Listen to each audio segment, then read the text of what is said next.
बिस्मिल्लाहिर्रहमानिर्रहीम। अस्सलाम वालेकुम नाज़रीन कराम, मैं हूं मखदूम शहाब-उद-दिन और आप देख रहे हैं मेरा फेसबुक और यूट्यूब चैनल। उम्मीद करता हूं आप सब लोग बखैर आफियत होंगे और जहां भी होंगे अपने अहले खाना समेत खुश भी होंगे और महफूज भी।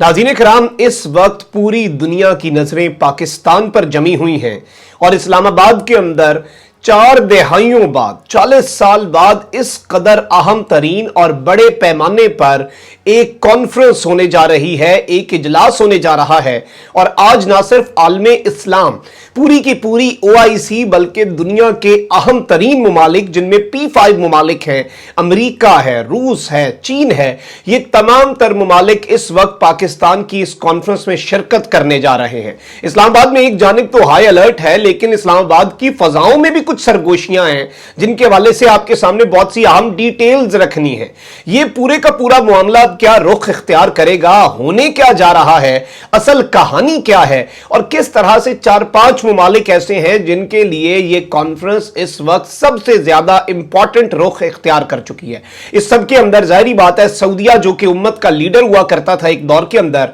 उसके वली अहद मोहम्मद बिन सलमान के पास एक आखिरी मौका है, उनके पास एक आखिरी चांस है। जबकि इस सब के अंदर UAE, मुत्तहदा अरब अमारात क्या चालाकियां कर रहा है और तुर्की ने क्या पत्ता खेला है ऐन वक्त पर, और तालिबान जो है उन्हें इस कॉन्फ्रेंस में क्या खतरा है और खुद से उन्हें क्या खतरा है, इस हवाले से डिटेल्स भी बड़ी अहम तरीन होने वाली हैं और बड़े ही बावकार जराए हैं जिनसे बातचीत हुई है हमारी। और इस कॉन्फ्रेंस के हवाले से कुछ ऐसी चीजें हैं जो हर पाकिस्तानी के लिए जानना बड़े जरूरी है। और इस वक्त अमेरिका और भारत की नजरें इमरान खान पर क्यों जमी हुई हैं, इमरान खान क्यों सरप्राइज करने वाले हैं, और डेमोक्रेसी समिट में शिरकत से इनकार के बावजूद इस समिट में जो पाकिस्तान करवा रहा है, अमेरिका ने शिरकत का ऐलान क्यों किया है, इसकी वजह क्या है। कोई मोहब्बत नहीं है पाकिस्तान के साथ कि कोई बहुत ही प्यार है कि आप नहीं भी आए तो हम आएंगे, इसकी और बड़ी वजूहात हैं। और OIC इस्लामाबाद का जो है नतीजा वो क्या निकलेगा, इस हवाले से डिटेल्स आपके सामने रखी जाएंगी। आपने इस वीडियो को मिस नहीं करना। जिन लोगों ने अभी तक चैनल को सब्सक्राइब नहीं किया उनसे मेरी यह दरखास्त होगी कि चैनल को लाजमी सब्सक्राइब कर लें, बेल आइकन को प्रेस कर दें ताकि आने वाली तमाम तर वीडियोस आप तक पहुंचती रहें और इसी तरह आपका और मेरा यह साथ बरकरार रह सके। नाज़रीन इकराम, इस्लामाबाद में तैयारियां जोरों शोर से जारी हैं। पहले इत्तलात आई थी कि सिक्योरिटी की बहुत हाई लेवल पर तैयारियां जारी हैं। इसमें पाकिस्तान की फौज, पाकिस्तान की ISI, जारी बात है 22 कंट्रीज अप्रॉक्सीमेटली उनके फॉरेन मिनिस्टर्स आ रहे हैं, बाकी कंट्रीज अपने नुमाइंदगान भेज रहे हैं। और OIC जो है, मैं आपको उसके हवाले से एक और चीज कंफर्म कर दूं कि OIC शुरू में होती थी ऑर्गेनाइजेशन ऑफ इस्लामिक कंट्रीज, बाद में ये ऑर्गेनाइजेशन ऑफ इस्लामिक कॉपरेशन हो गई, यानी कि इस्लामी तावन की तंजीम। इसमें बहुत से ऐसे ममालिक की रिप्रेजेंटेशन भी है जिनमें मुसलमानों की अक्सरियत नहीं है, लेकिन वहां पर मुसलमान अकलियत हैं, और इसमें उन मुसलमानों की रिप्रेजेंटेशन भी होती है। इसलिए भारत बड़ी कोशिश करता रहा कि OIC के अंदर वो शिरकत कर सके। 1-2 इजलासों में बुलाया भी गया, पाकिस्तान ने बायकॉट किया, जिसके बाद भारत का पत्ता साफ हुआ OIC में शिरकत से। अलबत्ता बहुत से ममालिक हैं, जाहिर बात है, और भारत जो है वो इस सब के अंदर शिरकत करके मुसलमानों पर जुल्म ही करना था उसने इसकी आड़ में, इसलिए पाकिस्तान हमेशा से भारत के इस पार्टिसिपेशन का मुखालिफ रहा है। अब मैं आपको यह बताऊं कि एक जानिब तो दुनिया भर के मुमालिक आ रहे हैं, वहीं दूसरी जानिब जो फोन सर्विस के हवाले से कल खबर थी, हमने इसलिए हम इंतजार कर लेते हैं, खबर फौरी अपने नाजरीन पर थोप नहीं देते कि 3 दिन इस्लामाबाद में जी फोन और इंटरनेट सर्विस बंद होगी। उस हवाले से तरदीद आ गई है, कोई बंद नहीं होगी, कंसिडरेशन होती है, बात निकलती है, किसी सहाफी को वो शब्द देते हैं, ऑफिशियल बयान जो होता है कौमी इस तरह के मामलात, और उससे एक परसेप्शन बेचारी अवाम को परेशानी पड़ गई, 3 दिन हम फोन के बगैर क्या करेंगे, और अवाम जो है वो ये करना शुरू हो गई कि ऐसी कॉन्फ्रेंस कराई ना जिसकी सिक्योरिटी, भाई कुछ भी नहीं होगा, VIP मूवमेंट पूरी दुनिया में होती है और उधर सिक्योरिटी की जाती है, बस वही सिक्योरिटी होगी, कोई इतनी बड़ी आखिर नहीं मचने वाली। अब मैं आपको ये बताऊं कि इस सारे के सारे मामले के अंदर जाहिर बात है इसमें P5 ममालिक के आम तरीन नुमाइंदगान तो होंगे, लेकिन वज़राए खारजा और टॉप लेवल की लीडरशिप जो है वो इसमें मुसलमान ममालिक की होगी, और इसमें जो बयान है, जो स्टेटमेंट है, वो भी आलमे इस्लाम की मैटर करेगी। तो इसमें मोहम्मद बिन सलमान को आखिरी मौका क्या है। नाज़रीन अकरम, मैं आपको ये बताऊं कि सऊदी अरब ने रिसेंट 10-15 साल के अंदर तालिबान के साथ अपने ताल्लुकात को बहुत धचका लगाया है, और अब एक मरतबा फिर से सऊदी अरब के पास एक बड़ा क्लियर रास्ता है। इतनी साफ शाहराह सऊदी अरब को पाकिस्तान प्रोवाइड नहीं कर सकता था, कोई मुल्क नहीं दे सकता था कि वो एक मरतबा फिर से तालिबान की हुकूमत और अफगान तालिबान अमारात इस्लामी के साथ अपने ताल्लुकात जो हैं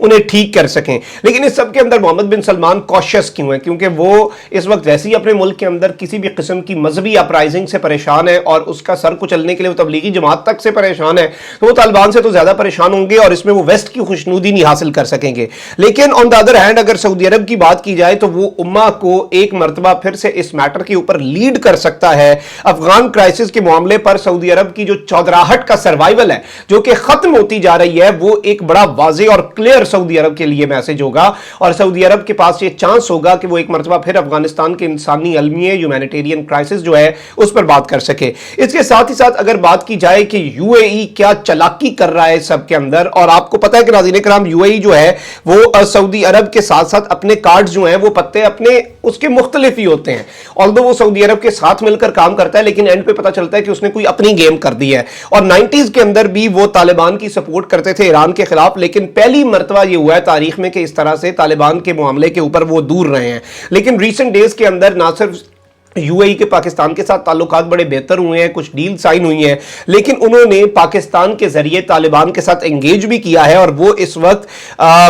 बड़े वेल अवेयर हैं इस सिनेरियो से कि उम्मत जो है वो तालिबान को एक्सेप्ट करती है या नहीं करती। और इस सब के अंदर यूएई जो है वो अंडरस्टैंडिंग चाहता है लेकिन वो अकेला घुसना नहीं चाहता, यानी वो चाहता है ये सब कुछ, वो रिलक्टेंट है, इसलिए उसके लिए भी एक बड़ा अहम मौका होगा। तालिबान को नाज़रीन किराम इस सारे के सारे मामले में खतरा क्या होने जा रहा है मैं आपको ये बताऊं। सबसे पहले तो आपको पता है कि अमेरिका, चाइना, रशिया और पाकिस्तान जो है वो तालिबान को उनके वादे याद कराते रहते हैं कि क्या होगा कि इंक्लूसिव गवर्नमेंट होगी, खवातीन के हुकूक होंगे और दूसरों को अफगानिस्तान की सरजमीन अपने मुल्क के खिलाफ इस्तेमाल करने की इजाजत नहीं होगी। टीटीपी सेंट्रल एशिया के अंदर जो बागी इस्लामी ग्रुप है और एक पूरी तंजीम है जो चीन मुखालिफ मुसलमान ग्रुप है, चीन के मुसलमानों के हुकूक की वो बात करते हैं और उस तरह ये वो कहते हैं कि हमने चाइना में दहशतगर्दी करनी है, उन ग्रुप्स की सर को भी। और वो पाकिस्तान जो है वो तालिबान के साथ इस वक्त मुकम्मल तौर पर गैर मशरूत खड़ा है, लेकिन एक आवाज है ओआईसी के अंदर और एक ये वॉइस है, आप समझ सकते हैं ओआईसी के अंदर, कि तालिबान को उनके वादों के ऊपर अमल दरामद जो है उसके ऊपर फोर्स किया जाए, यानी तालिबान को एक अपॉर्चुनिटी दी जाए लेकिन उसके साथ कंडीशंस दी जाएं कि आप ये सब करें। और अगर आलमे इस्लाम, इमरान खान ने कहा था कि हम अकेले तस्लीम नहीं करेंगे, अगर आलमे इस्लाम तस्लीम कर लेता है तो ये एक बहुत बड़ी खबर होगी। इवन अगर आलमे इस्लाम इस्लामाबाद के इस इजलास के अंदर ये कह देता है कि ये रिक्वायरमेंट पूरी कर लो, हमारी तरफ से तस्लीम हो, वो यानी एक क्लियर इशारा है कि ये रिक्वायरमेंट वो तो तालिबान मरता क्या ना करता उन्हें कंप्लीट करेंगे। और इस सब के अंदर अमेरिका, भारत की नजरें इस वक्त इस इजलास पर क्यों है और क्यों अमेरिका ने इसमें शिरकत करने का ऐलान किया है, इसका बड़ा एक वाज़ेह और बड़ा क्लियर नाज़रीन किराम जवाब है। और इसका जवाब यह है कि बहुत सालों बाद, बहुत दिहाइयों बाद ओआईसी के प्लेटफॉर्म पे उम्मा को इकट्ठा किया जा रहा है और अरब नहीं कर रहे।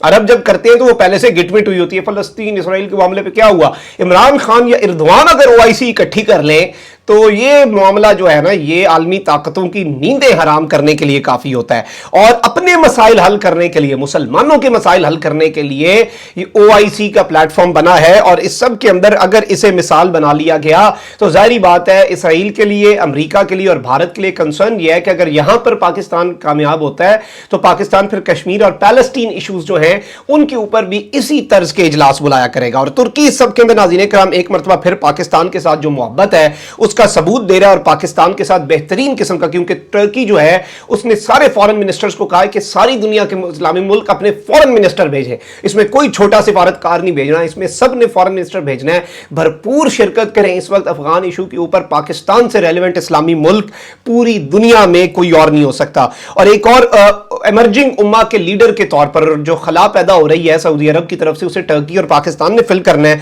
तो टर्की पूरी दुनिया को नाज़रीन किराम ये शो भी करना चाहता है इस इजलास के जरिए, इसलिए टर्की ने यह कहा और एर्दोआन ने भी यह कहा कि इस सब के अंदर कि सारी दुनिया से फॉरेन मिनिस्टर पाकिस्तान जाएं इस्लामी ममालिक के, क्योंकि वो उम्मत के लीडर के तौर पर भी अपने आप को पेश करना चाहते हैं और वो उम्मत का मसला तालिबान के अंदर, गवर्नमेंट के अंदर जो वहां पर ह्यूमैनिटेरियन क्राइसिस है उन्हें रिसॉल्व करने के लिए भी वो इस वक्त बहुत ज्यादा चीजें कर रहे हैं। और यूएई मिनिस्टर जो है वो भी टर्की के फॉरेन मिनिस्टर की तरह इस सब के अंदर नाज़रीन किराम अब इत्तलात आ रही हैं कि टर्की और यूएई के foreign ministers, UAE and Turkey, I I repeat یہ افغانستان میں کابل کا بھی دورہ کر سکتے ہیں، اور ظاہری بات ہے سعودی عرب بھی بہت زیادہ انٹرسٹڈ ہوگا۔ اور ایک چیز اب پوری دنیا کو یاد رکھنی ہوگی کہ افغانستان کا راستہ اب پاکستان سے ہو کر گزرتا ہے، اور پوری دنیا نے پاکستان کی پالیسیز کو مانا، پوری دنیا نے پاکستان کی کامیابی کو مانا، اور اب پاکستان کے پاس وقت ہے کہ اس سارے کے سارے معاملے کے اندر چیزوں کو مزید بہتر بنایا جا سکے۔ کامنٹ سیکشن میں رائے کا اظہار ضرور کیجیے گا، بتائیے گا اس پورے معاملے پر آپ کی کیا رائے ہے۔ چینل کو سبسکرائب کر لیں، بیل آئیکن کو پریس کر دیں، اپنا بہت خیال رکھیں اپنے ارد گرد لوگوں کا۔